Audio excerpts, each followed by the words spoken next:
you came on. What are you up to now? You're no longer with the Cardinals, but what's the next step in your journey?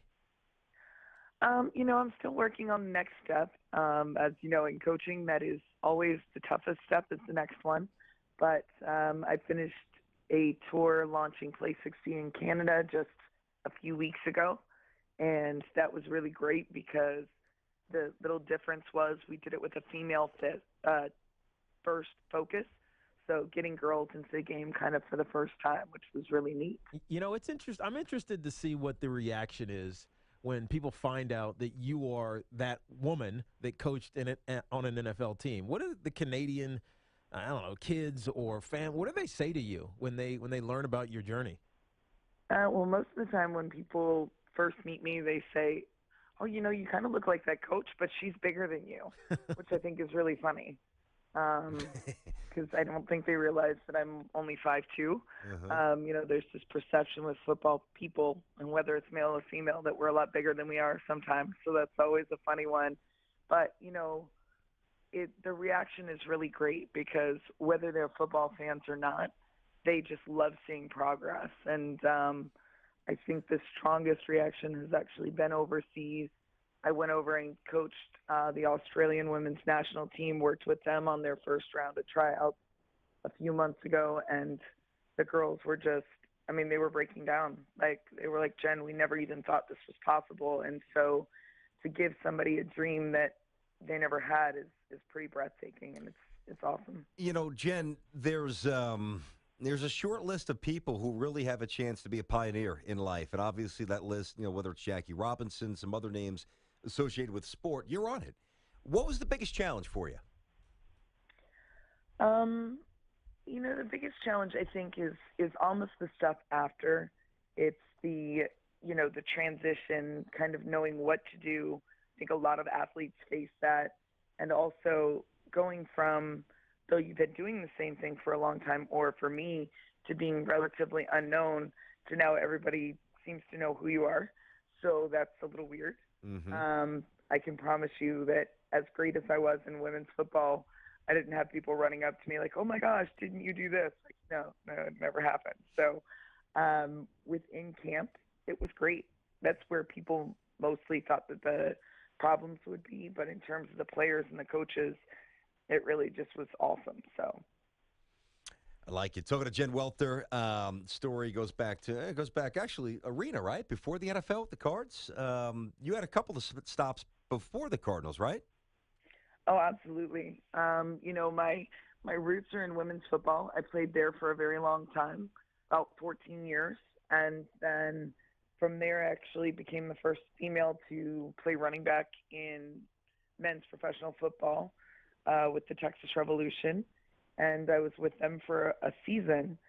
And it was actually that experience where I can promise you I was not the greatest football player out of those guys, but it was my toughness and being a great teammate that essentially made me one of the guys, right? We got along great.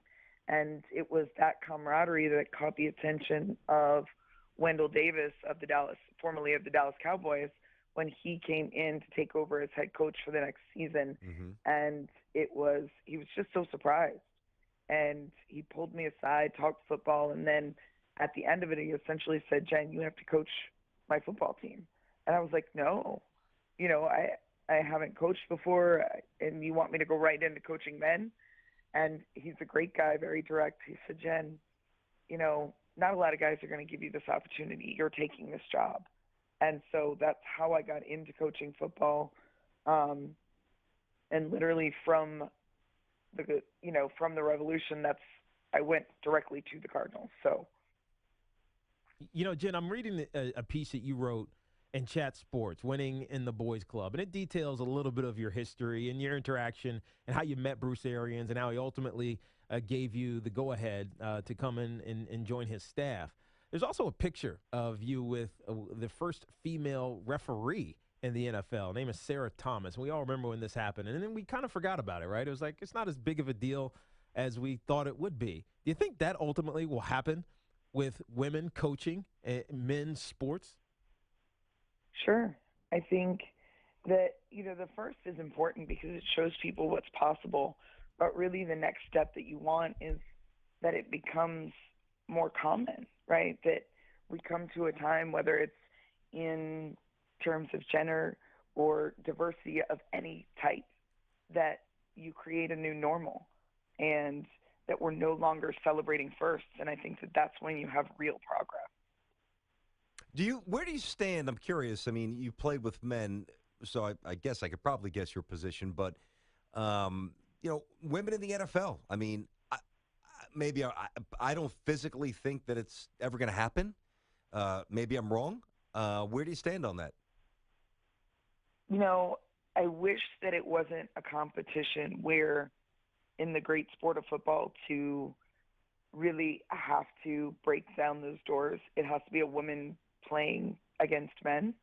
Women's football is growing rapidly, and it's a great sport. And obviously, I came from it, and a lot of my best friends are playing women's football. Like, I would rather see women's football put on a platform where it was as respected and supported as the NFL.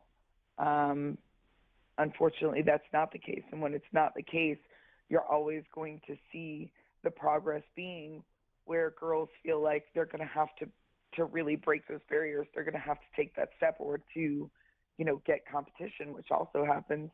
They're really going to have to play against men. And I think it will happen eventually because girls are playing at a younger and younger age now, which means they're not trying to catch up with the boys if they start playing really late in life. So I think it will eventually happen. But again, I wish it was a society where it didn't have to happen. A very interesting answer. It's over to Jen Welter, first female coach in the NFL. Bruce Arians had her in camp back in 2015, coached the linebackers. Look, our story is very amazing, very important as well.